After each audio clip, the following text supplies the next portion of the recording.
And welcome back to the channel, everybody. My name is Apex Pixel, and today we've got a bit of a different video. So if you follow me over on Instagram, you're definitely well aware of this already, but if you're new here, hey, how's it going? I bought a new car. Yeah, so as you can see, I purchased a new car. Not actually a new car, it's used, but it's new to me. This is a 2012 BMW 135i. It is an N55 variant of the car, so I know that a lot of people go back and forth whether the N54 is kind of like the greatest BMW engine of all time. This is an N55, which is essentially a slightly different version of that engine. I don't think they can push to as high a power, and something about twin turbo as opposed to a single turbo.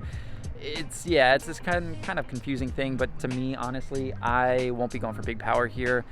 It currently has a stage 1+ tune on it, which the previous owner did, and I'm actually very happy with. I'm sure there's a time in the future where I will bump that up to maybe a stage 2 or stage 2+ tune, but that requires a few extra parts on the car that aren't there currently, so I'm in no hurry to do that. It has 73,000 miles, or at least at the point of purchase.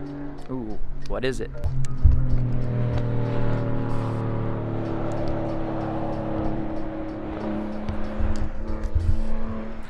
Sorry, I'm a car guy, and when a 911 rips past, you have to look. Anyway, back to the car. So it is a vermilion red, and it pretty much has all of the packages included. So I happen to work for BMW. I have access to the original MSRP sheets and everything on this car. And it comes equipped with not only the M Sport package and the premium package, which are very nice, and they give you a little bit extra kind of like leathery bits on the inside. Oh, hold on.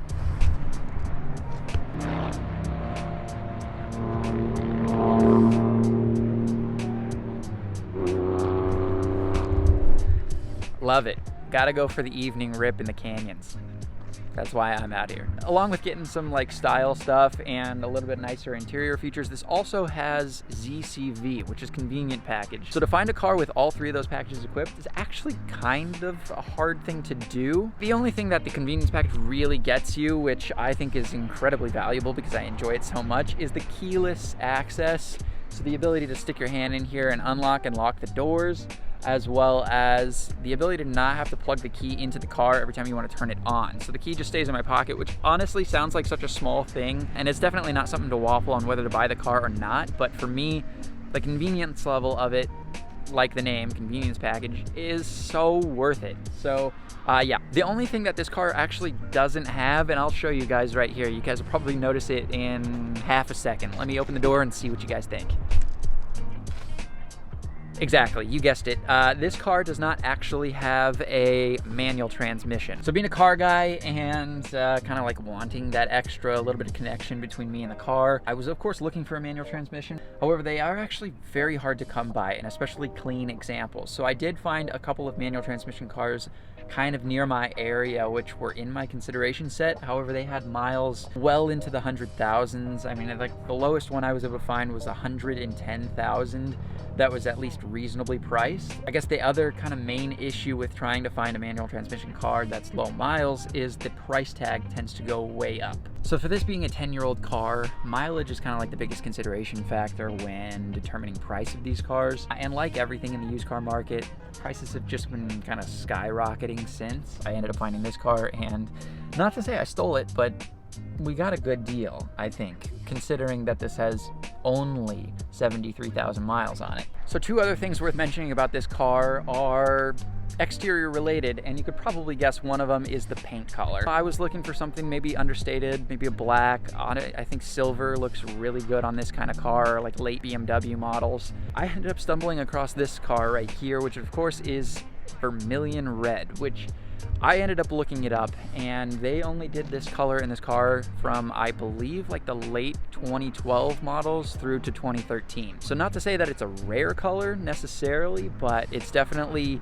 much more sparse if you end up seeing any on the road. I don't remember the name of the red color that they also used on this car, but this one has a red metallic to it, which of course the sun is already setting, so I can't really show you, but oh, and also don't mind because the car is quite dirty, but there's just a bit of a sheen or some sort of metallic color that really pops in the sun. So I'm actually very happy with it. Didn't know it existed, didn't know to even search for it, but I think it's a great color. The other thing about this car that I think is fantastic, that I'm glad the previous owner put on, are the wheels of this car. So currently it's rocking a set of VMR V710 wheels, finished off in, I think, matte black, as they are matte black. They are 18-inch wheels. They're 8.5 in the front, 9.5 in the rear, and it's also on some Michelin Pilot Sport 4S tires. I think I have that right. I'm still trying to learn all the different tire makes and models, but they're pretty good tires that you can put on this car. I'm a fan of them. I think the black on this car kind of works because of how much black there is, like black trim, black kidney grille. Personally though, what I think I will end up doing is swapping them for either Hyper Silver or Super Silver V703s, if it's possible. This car is very hard to fit. The current in-stock 703s will not fit this car. I mean, you could put them on if you wanted to, but apparently it's going to be super aggressive. You're going to have rubbing issues. You're going to have fitment issues. So it's kind of best practice just to not put them on at all. They do make a spec that would fit.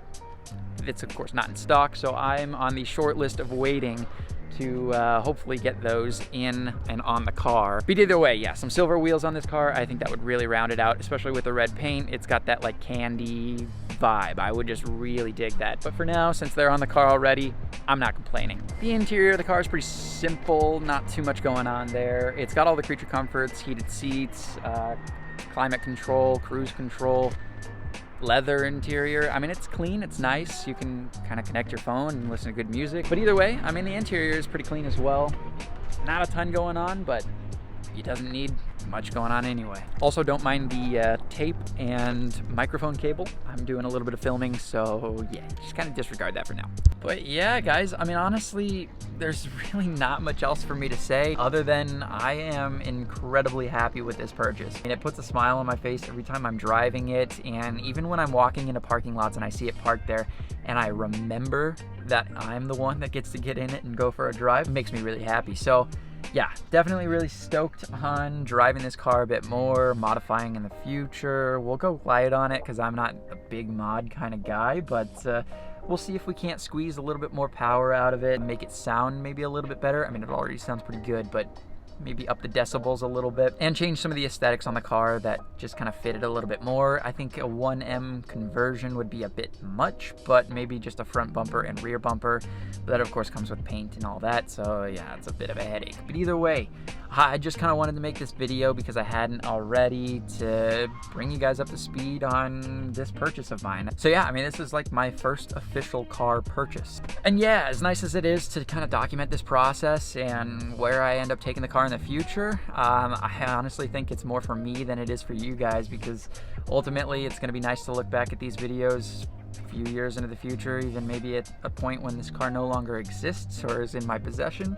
And it'll be nice to think back to the good memories and experiences that I've had with the car. So yeah, we're just gonna kind of document it and go from there. But before I end this video, and I don't want to leave you guys with just like a boring monologue of me walking around my car, we got a nice canyon road here. I've got a GoPro set up, I've got a face cam set up. We're gonna just try and get a little bit of audio tracks, get a little bit of video, and show you guys what this car looks like on the road. So yeah, let's just start driving. Okay, I've got like 80 different things I'm trying to keep track of, and not only that, but I've got a screen here that's gonna really throw me off. I'm gonna be looking at that, but I've got the camera, no, god damn. Okay, you can kind of see it there. I got a GoPro there, which is gonna do a 360 cam. I've got audio, which hopefully sounds good, and I've got a face cam shooting me. We'll see. All right, let's fire this baby up and get moving. Not bad. All right, we got that recording. I hope, and I think I should be able to do this. Seatbelt first. That should be the first thing on my mind. Boy.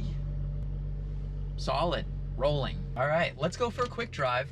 Of course, I've been filming like all of the last half hour, so the car's almost cold again.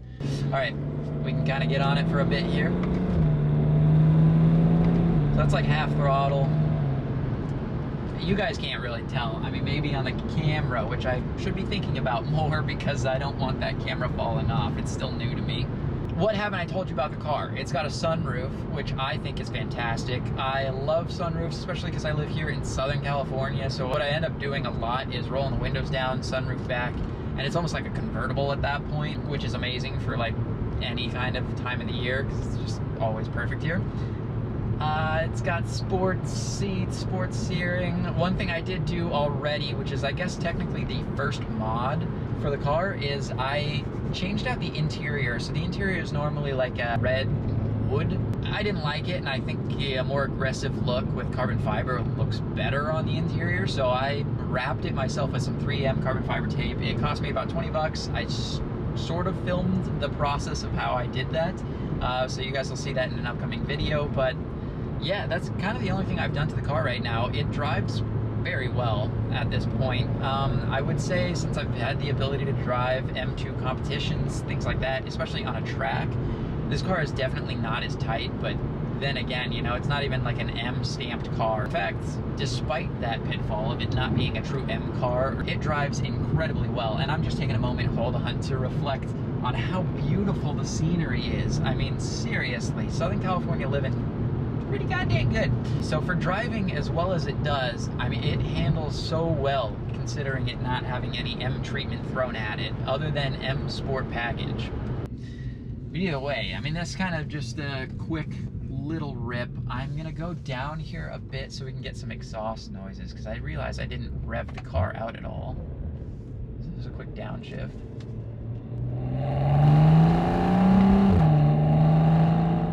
A baby pole. Not really anything there.